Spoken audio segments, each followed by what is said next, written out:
I want to welcome Dr. Isis Kanevsky, Director for Vaccine Development at Pfizer.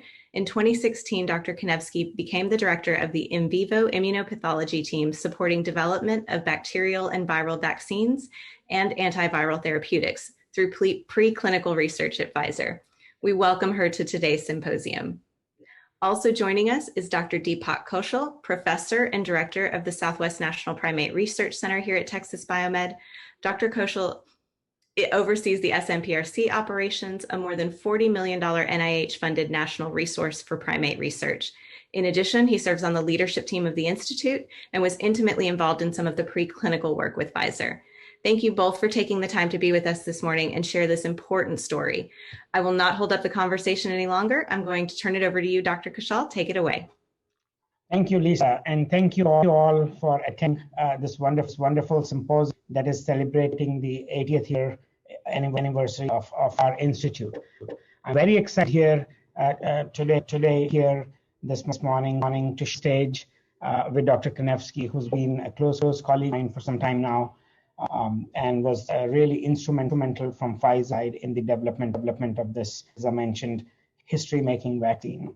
Dr. Kanevsky and I have worked together and have had common set of friends. Prior to 2016, was in the academia like us in her previous research. Isis, I wanted to start asking you what made you switch from academia and to go to big pharma. So it's a really pleasure to be here, Deepak. It's nice to have this moment to just sit back and chat today. What made me change my life in general, right? Opportunities, priorities. For me, it was coming home to New York City to raise a daughter near family. I had been at Virginia Tech. I had achieved tenure, and it was an amazing and rewarding job, teaching opportunity. I got to work with extension. But then deciding to come to New York City, I think those who work in academia appreciate the funding limitations or needs, and overhead in Manhattan institutions tends to be a lot higher even than the complexities at Virginia Tech of getting funding. So just wanting to have less demands on life, better work-life balance, more time to spend with a young child. And then this opportunity at Pfizer popped up that was so fortuitous. It came at a time when I was very close to signing a contract with a different other exciting opportunity. And it sticks in my mind, this interview. I know exactly who I was on the phone with for Pfizer. I remember it so clearly. And for me, all I kept thinking is, wow, they must have written this job position with me in mind, because this is what I've been looking to do my whole life. It's taking a lifetime of experience and collaborations and dedication to a company that does what I love, which is make vaccines and do science. It's not in my hometown of New York City. It's not often that type of opportunity presents itself, and you're in the right time in your life to actually seize it. So it's complex. That, answer your question, what made me switch to corporate research from academia? For me, it was a new adventure, which I've truly enjoyed. Absolutely. And for those who don't know, although Lisa mentioned ago, Isis is the preclinical lead of bacterial and viral vaccines at their Pearl River, New York facility. And it's an important responsibility. And I may just add, a career at Virginia Tech and in the academia may have been very rewarding, but it would have been difficult to lead this endeavor from academia. Only big pharma could potentially do this in a short amount of time with the resources they had at their disposal.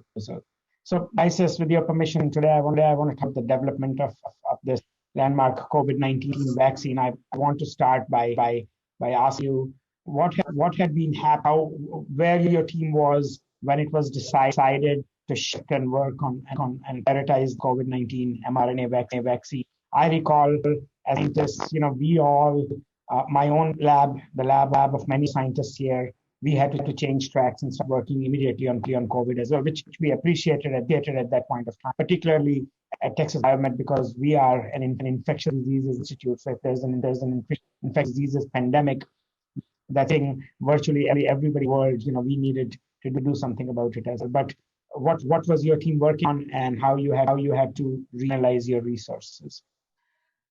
Such a timely question. We were working on what we always work on. We work on vaccines every day. We worked on vaccines before that, and we're working on vaccines now. Really, we had to change the way we worked. We had to do the same thing everybody else did. Like you took what you did best, which is the work with preclinical models, infectious disease, and addressed it to a place where now it was relevant. For us, it was really doing the same thing. It was understanding that we already had a strong relationship with BioNTech to work on the flu vaccine using this mRNA vaccine platform. So just to pivot that and use it for SARS-CoV-2 made the most sense. And like you mentioned earlier, we were poised. We have all the expertise. We have the front to end ability to know what it takes to identify the most promising technology and bring it to fruition in what proved to be a very quick timeline. But in general, it's something that we're poised to do. So when we were closed down, what we did was we shifted our the way we work, the way we collaborate, the way all of us had to make shifts with our life priorities, with our pets and children and animals at home, at work, be it as it may. It was really still having to get the job done. And when our organization decided to do what everyone else did, which is take this very seriously, right? We all had a period of time where we were not maybe taking it as seriously as we should have been, because we were very hopeful that it wasn't as serious as it could be. But when that light switch went off for all of us, it was what we do. It was my team's 16 scientists who are really, really passionate and dedicated. We work with colleagues who are passionate and dedicated within Pfizer, across Pfizer. So those things I don't think changed for us. For us, it was just doing things in a different way, safely, for us, for our people, for our animals, and with even more dedication and scrutiny than we had before, because now the stakes were so high, right? Absolutely. In fact, the conversation that we were having in the Texas Biomed leadership team one day, March of last year, and I remember exactly the day and the moment when we, as an instituted, just starting COVID-19 research. But I'm very glad that you and you're involved, and that we were involved in a way in this process as well through you. And indeed, this has been one of the successes of vaccine developers. As somebody who works with tuberculosis and HIV, it feels great to be vindicated that vaccines work and can work with 100% efficacy. So ISIS was the platform that was used to this vaccine. All in development was pre-existing science that was available, data that was available, resources that were available, that led speed with which this vaccine could be generated? Absolutely, yes, right? So this vaccine, like I mentioned earlier, it was in 2018 that we started working with BioNTech on this exact mRNA vaccine platform to develop a flu vaccine, and we continue to do that. The mRNA platform, as many hopefully have read and researched, especially in this community, as the scientists know, is well suited for pandemic responses. And there's three really top reasons for that. The first one is, unlike some conventional vaccines, the RNA vaccine, it's non-infectious, right? So there's no need to incorporate the virus. It's just a viral sequence of the virus. And that also, for the same reason, enables us to manufacture it with much speed. It's a rapid development. It's ability to adapt quickly to the sequence of a given virus, which is proving to be even more timely now that we see potential mutations within the SARS-CoV-2 virus. And in light of that exact reason, this mRNA vaccine platform also provides minimal risk to anti-vector neutralizing antibody responses. So in other words, we can boost people, we can provide subsequent boost to the vaccine as the virus changes to ensure that we keep everyone safe and healthy and control the virus in the future. So it's a platform, like I said, that's very well suited for this pandemic response. It's one that's been in development, that's been researched and well studied, and now has been implemented in the fastest way possible to deliver what we needed, which is a vaccine that prevents, that has high efficacy against COVID.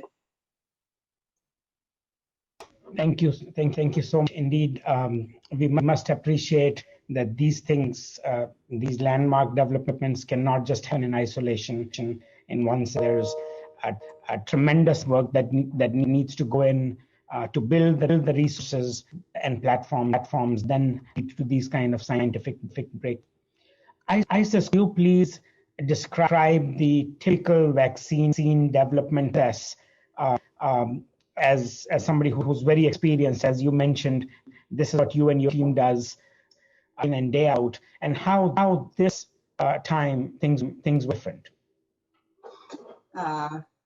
This time things were different because I had to do it all outside of this apartment while my team was on site and your team was on site and so many other teams were on site, taking risks and doing things at a time when there was a lot in our world that was very, I don't know if distracting. Would you say distracting, Deepak? It was certainly our attention was with our families and our friends and our getting our groceries. And earlier we heard, about just getting toilet paper. So gosh, all of that can't go unavoided as what made things different for us.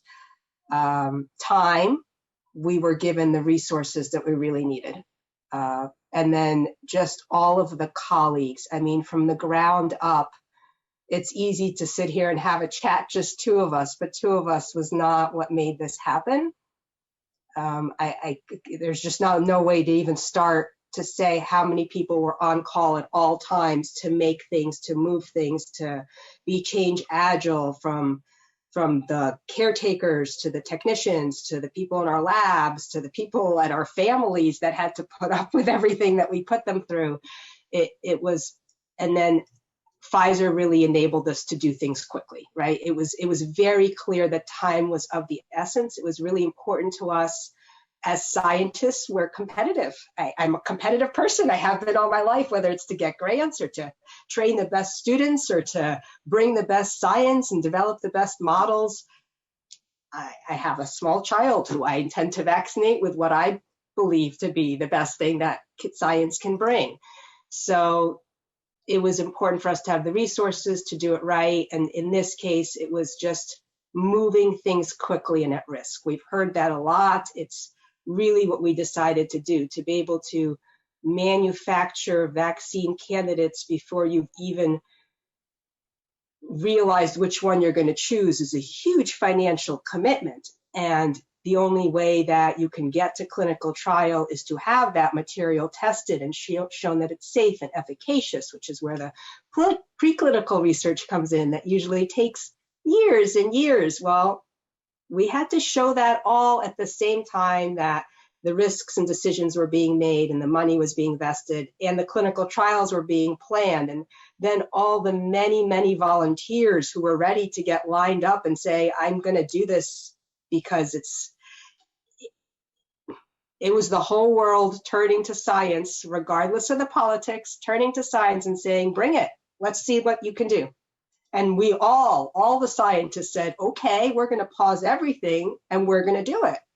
And we're going to do it the best that we can because it's for us. It's for all the things I just started answering the question is. Like, we want toilet paper and we want to go outside to our families. And this is the only path that me as a biased scientist that works on vaccines saw in a fashion and a time frame that investment made possible. That you're right, we couldn't have done it in a different way. It had to be a company that really had all the resources and the colleagues to know how to make this happen and then get the approvals that we needed, right? It wasn't just our research, it was everybody else's research showing comparable data, reinforcing the platforms, reinforcing the vaccines, reinforcing the efficacy that gave us all the confidence that this is going to work in the way that our science is supporting and our data is showing that it can. So now it's not that we changed anything in how the vaccines are developed. It's not that we changed the questions we asked or how we answered them or the safety or the immunogenicity or the efficacy. It was just done faster. It was done with less sleep and more attention to detail because of that. But it also enabled us to understand how important it is to be able to do it quickly, right? And how, again, this platform really stood up to the test and proved the scientists who developed it to be correct, that it's very, very versatile and pivotal to be able to make something change and adjust to what a virus can do. And viruses are pretty impressive when they want to change and do things. They're, as you can see, they can be pretty scary. We're learning that now. But the key take-home message, I think, Isis, in your response, that in the development of this and these vaccines, there were no corners that were cut. People just slept and worked much harder, and then they were originally thought they were capable of. And indeed, it was time for scientists to stand up and be counted, and we did. And I agree, this was total teamwork.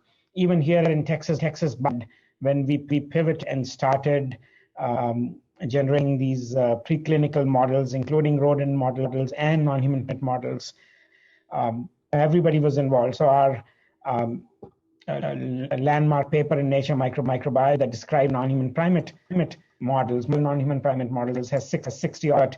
I can tell you that each one of the 350 odd Texas Biomed were actually involved in the other. Our grants office, our administrative support, our veterinary, technical, and animal care employees, every step it just was described earlier for HEB by Craig. Team stepped up. If I may ask you one question before we go into the specifics of what Pfizer did in collaboration with Texas Biomed. How was it determined if mRNA platform was the most appropriate route to take to develop this vaccine? Well, that was above my pay grade, but the reality is it was the established collaboration. BioNTech had the platform and pivoted quickly, and I think Pfizer saw that as the best path forward. Obviously, there were other vaccines that are developed that are also very efficacious, so it wasn't the only path, but it definitely provided us the ability to align quickly, prepare the initial material we needed for animal studies because there was a collaboration in place, and provide the supporting data that was used in the selection of the potential candidates that were then moved into the pivotal clinical trial. So I think it was a decision that was made based on the science to date and the expectations of what could be done with the three highlights of the mRNA platform I mentioned earlier. So for us, I think it was an obvious decision, though we do have other platforms that we use for other vaccines, both that are licensed and in development. This one is exciting when it comes to being able to shift quickly. Thank you. Moving into animal models, animal models were always going to be critical in development of these vaccines. In fact, this step was not skipped. And in fact, as most people here know, that we tested preclinically the efficacy of your vaccine candidates here at Texas Biomed.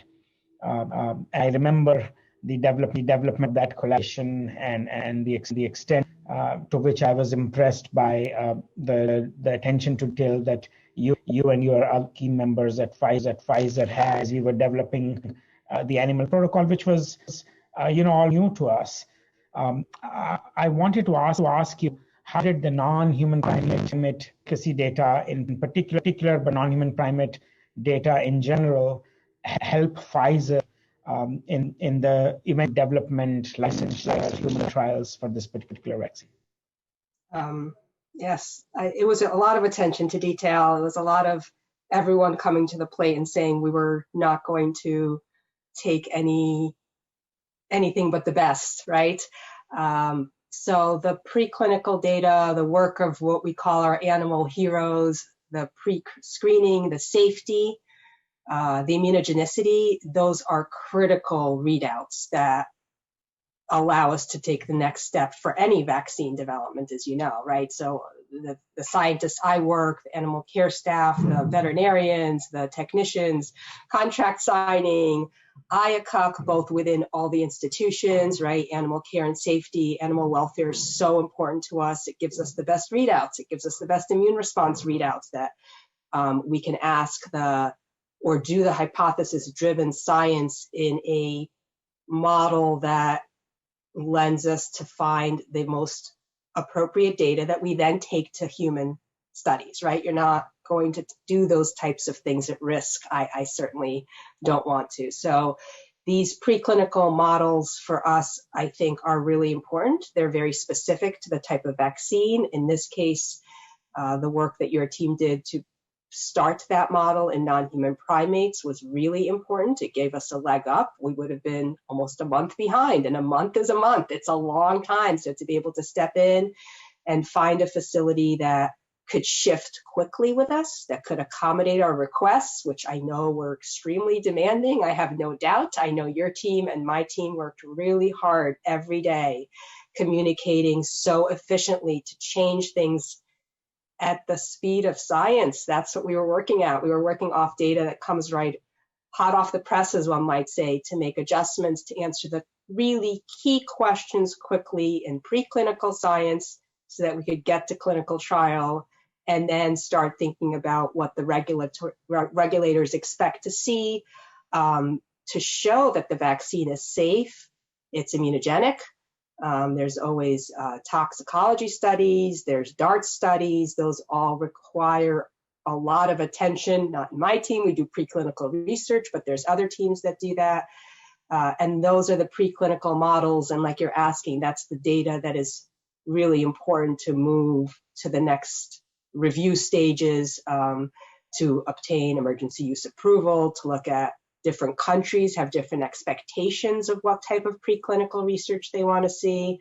And for us, it's proof of concept, right? We need to see that this has all the ability to work the way we expect it to, the mechanism, the responses, in some cases, like in this particular model, the efficacy, right? The ability to challenge and look at protection in animal model is something that we could do that's not always possible in humans, right? So to me, it's what I do, it's what my team does, it's what we support each other on. So I think we find it to be really important to have our animal heroes make the first sacrifices to bring to us and to them in the end the vaccines, right?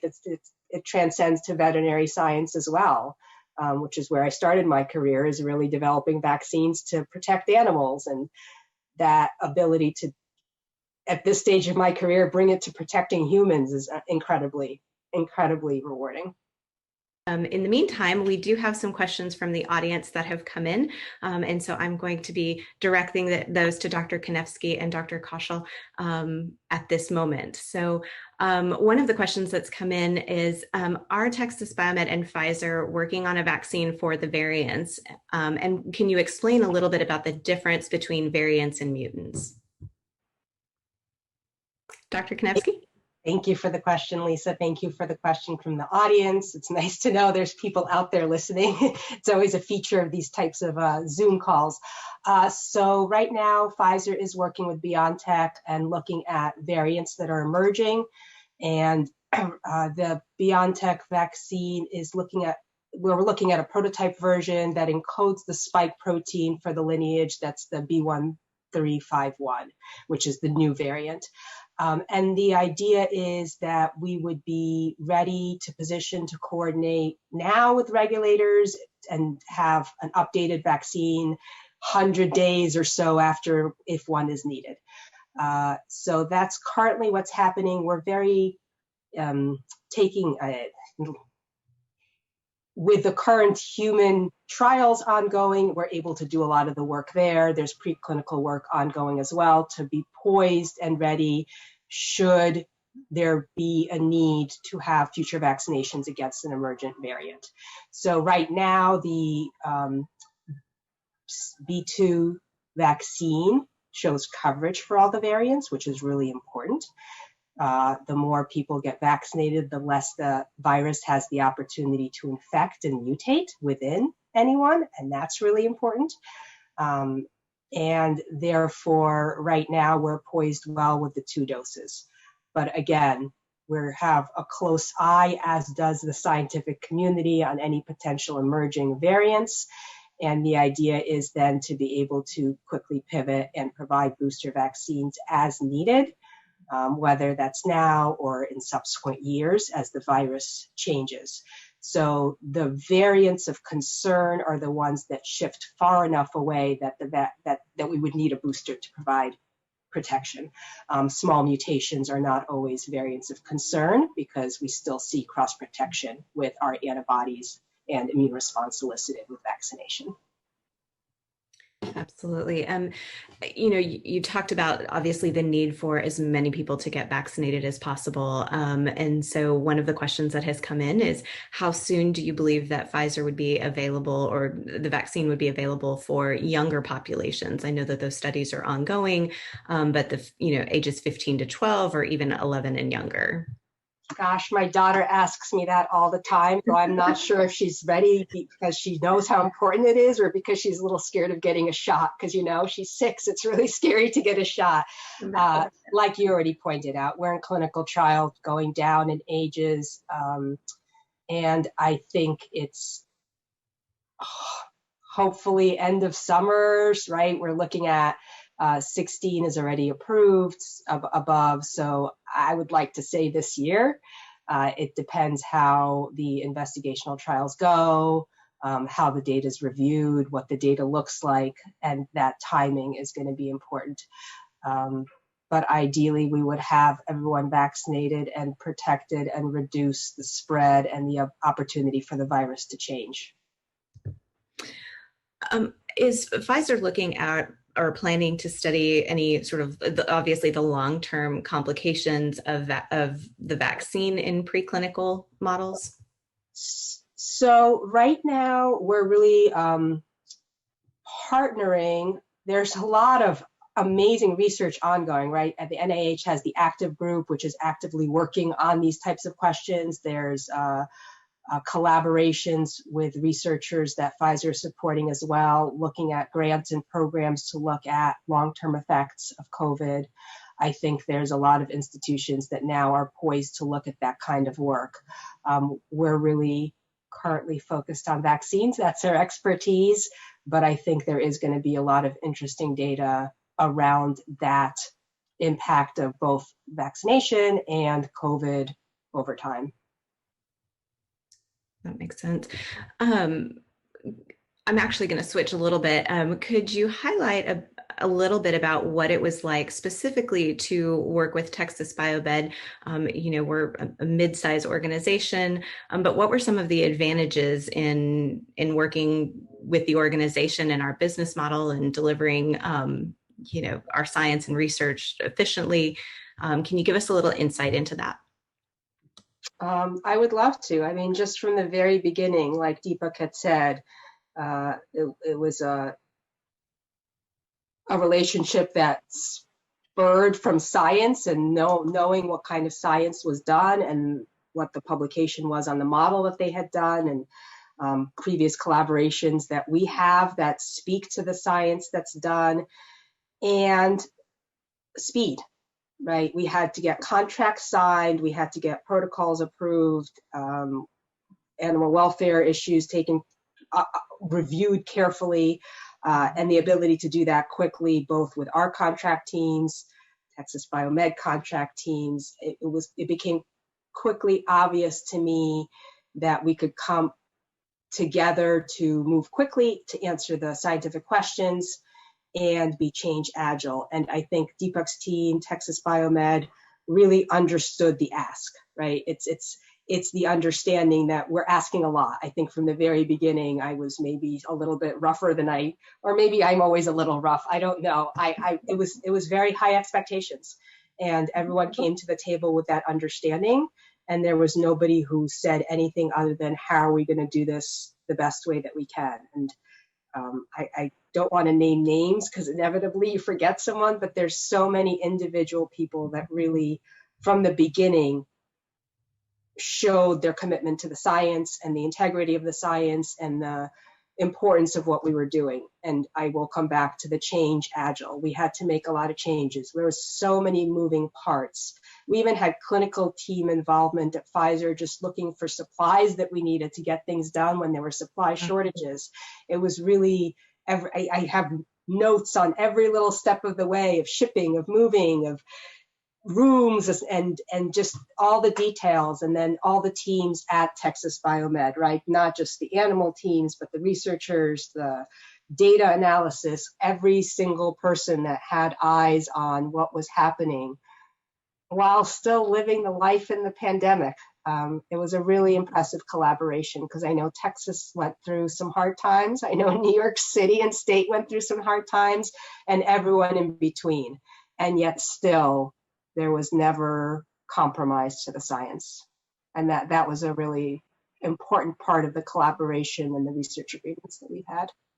Absolutely. I think everyone understood there's just so much on the line, because we were, in addition to the research and the work that was being done, we were all living it, right? We were all living through this. And so I think we may have gotten Dr. Kaushal's audio issues fixed. And so I'm actually going to pose a question to him about what it was like working with Pfizer. Dr. Kaushal, you have, your work is in basic discovery tuberculosis research and preclinical models for TB. So what was it like working on a project like this with Pfizer, and especially of such magnitude? It was very interesting. Of course, they demanded excellence, as ISIS has pointed out, but it was very interesting. To me, working with Pfizer was extremely interesting, and the opportunity to contribute in a small manner, of course, to the entire chain of development of this particular vaccine, a vaccine that could save lives by millions and billions potentially, and which every human being on this planet stood to benefit from, was something that was a platform for our team here at Texas Biomed, including myself, to play a role in. That role was much bigger than any other that I had played, or my team, or Texas Biomed, in fact, had played in the history of this institute. Although, as we learned so many times during the course of the symposium, Texas Biomed has made consequential contributions to infectious disease research over the course of time. To me, it was thrilling to be part of this story. Absolutely. And, as you both have talked about earlier, there's been, obviously, there were no steps skipped. There were no corners cut in the development of this vaccine. And so, there's still obviously a lot of vaccine hesitancy out there, and folks concerned about, the fact that it was developed so quickly. Dr. Kanevsky, can you kind of walk us through, one, kind of reiterate what was the process for developing the vaccine? And then also, what's the process of going from emergency approval to regular approval? And would this transition help with vaccine hesitancy? We only have a few minutes left. That's a big question, Lisa. It is a big question. Really important one. So first of all, the concerns with vaccine hesitancy are legitimate. People should have the right to have their concerns. There's a lot of questions that are important to answer. There's some questions that we are still working to answer. Obviously, again, I'm biased. I'm very committed to what we do. It's very, very personal to me. It's personal to my team and my colleagues. So every step of the way of making the vaccine was what we always do. We evaluate, we work with bioprocess development, we look at formulation, we look at all the variants, we use the science to make a decision on what is going to go into that vaccine. We test it for safety, we test it for immunogenicity, we move into human subjects, human volunteers to test it there again. And the emergency use approval obviously is something that was needed because time is something that we didn't have, right? So when a phase 3 trial takes a long time to recruit a lot of people, that's a lot more time.